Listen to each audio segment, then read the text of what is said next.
Laura Styles, and welcome to the Used and Abused Art Show tonight. Look, it's my pleasure to introduce such amazing pieces by a dear friend of mine, Andrew Theo, better known as Arttech NYC. So tonight, we're gonna walk around, you're gonna see amazing mixed media pieces, all 70s, 80s, 90s, NYC inspired. So if you look closely, you'll see a lot of hip hop influences and so much more. So take a look at it, follow him on Instagram, Arttech NYC, and enjoy the show.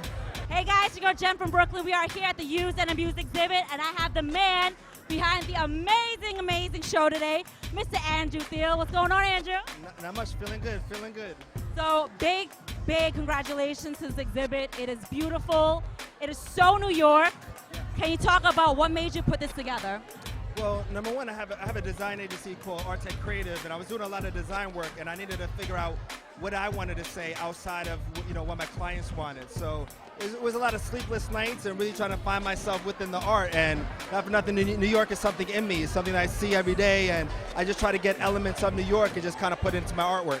So the way this is set up, I gotta give you a shout out to that. As you walk in, it's put together so well. You get the train stations down to, and there's hip hop lyrics here too. They're set up on the right-hand side of all the train station ones. So they're basically like little abstract paintings, but they're actually the composition makes it inside a big mosaics of the train stations. Then over here, we have a lot of texture. So this whole wall right over here focuses on the texture and what's behind it. And behind over here, we have found images and that focus on New York City signage.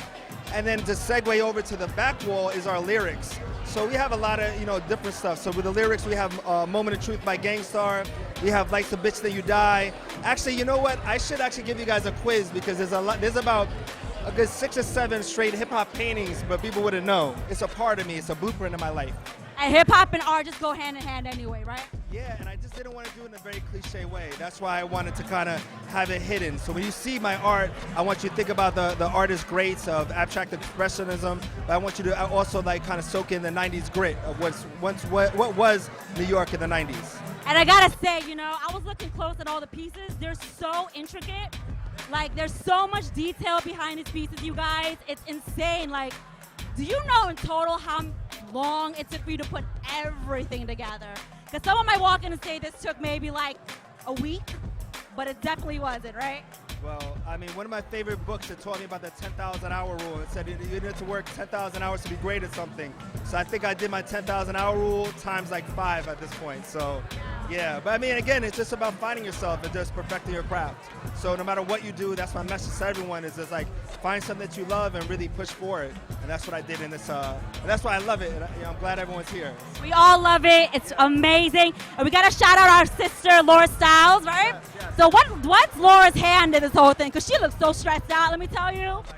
Day and night, couldn't sleep. She wanted to make this perfect for you. I mean, not for nothing, she actually did make it perfect. But number one, I mean, Laura's love for art is very, very deep. It comes deeper than the show. And I guess that's a bond we both had. And she really pushed me as an artist. She's the one who actually, who made me want to, to keep going and saying, hey, listen, you got to make this happen. So it was just, she's a number one, an inspiration. And number two, just what she is to the culture of actually bringing art to a format of Hot 97 is something so great because art and music, they should coincide a little bit more. They should actually live together a little bit more. So, and she actually helps make that happen.